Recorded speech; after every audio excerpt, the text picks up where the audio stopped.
ये दे नीबुल भार दे और साथ पे तू तरबे उतनी गड्ढा में लेके फेंक दे। और मैं बुधवार के आहूँ और तोर घर ल बांधू और चारों कोना में पाती दाबू। भैया मन पेट आपकी रात भलेगा। जा तू धनु को कल बुला दे जा। अरे तो कुछ नहीं हो लक्की, चुप रे, चुप नहीं कुछ हुआ है।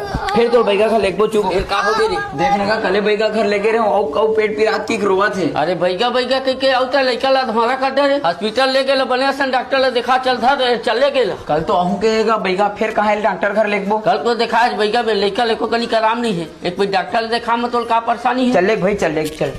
अतेक दिन ले का करत रहे हो, लड़का कमजोर करके लाए हवा। अरे का दुख ला बताओगा। लड़का के स्थिति गंभीर है, लड़का ला एडमिट करे ला पड़ी। हाँ हेलो, हाँ राजा, कल बुधवार मैं आवा था। लेन तक कह रहे तेन सामान के जुगाड़ करा था तो फिर बतावा था। तो बने लगी गुडू ला और डॉक्टर घर लेके तो थोकन आराम मिली से और बैगा फोन लगा रहे कल आहू घात रही से। तय कहाँ बैगा भुनिया फालतू चक्कर पड़त है।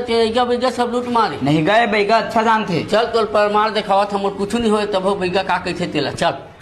काफी अड़बड़ पीरा था राजा, बेकार है आजकल ककरो घर जाना नहीं बाछू कैसे लगा थे। देख तो बैगा देख तो बड़ छाती विराट का थे। देख तो चिंता मत कर, मोर दुआरी मांगे न बिल्कुल तो आराम मिलही। भारी मसान बैठा रहे छाती में। अरे 1 महीना हो गए खर पाछू परे, आने वाला तिहार के करार बांधे है खर जौहर का सरहा करे है। खर्चा लंबा बैठी बाबू। का लगी बैगा महाराज? 5 ठन नींबू, 1 तोला बंधन, 1 ठो उल्टा पाक के कुकरी, 2 ठो गोवा के दारू लगी है, 5001 रुपया दिया बाती बैठकी लगी। देखे खाए तरीका मसान मोर छाती में नहीं बैठे है रे, तोर छाती में बैठे है।